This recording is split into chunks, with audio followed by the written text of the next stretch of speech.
whole set of blanks that I think work as pins.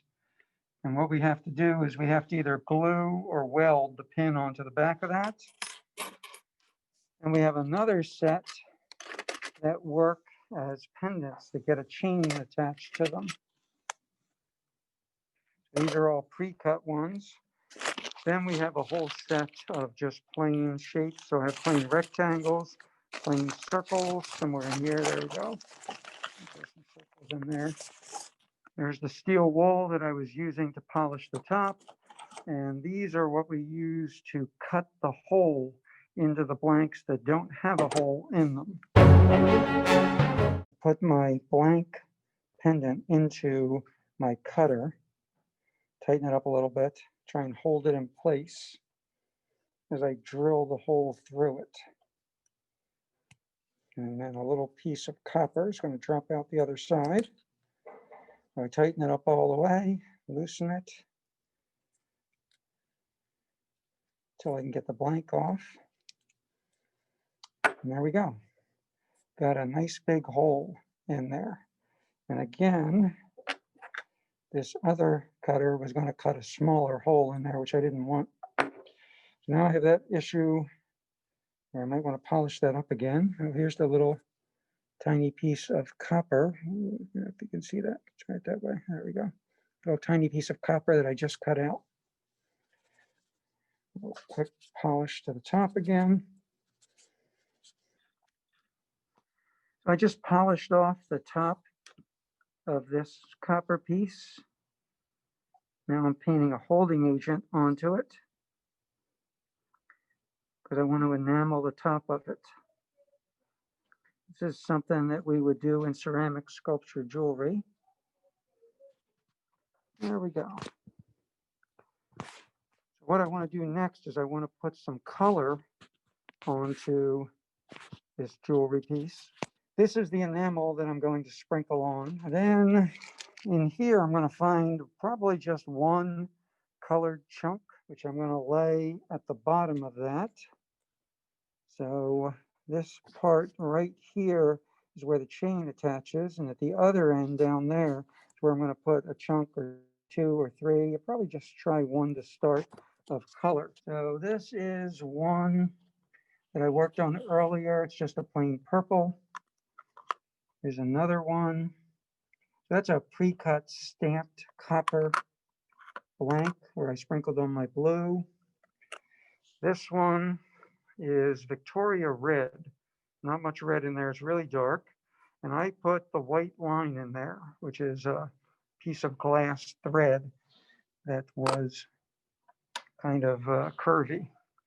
And I found this U-shaped one I did on my green pendant. These are all pendants. You'll notice they all have holes in them.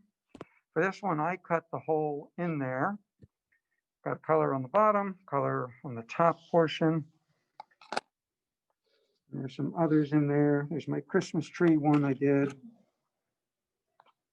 That's another one that was pre-cut.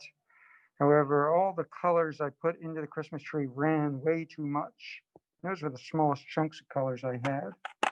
Those pieces were all fired in a kiln, but the next one I do, I'm going to set on this rack, and I'm going to try and torch fire it from the bottom, something like this.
I think that might have gone better than the first one.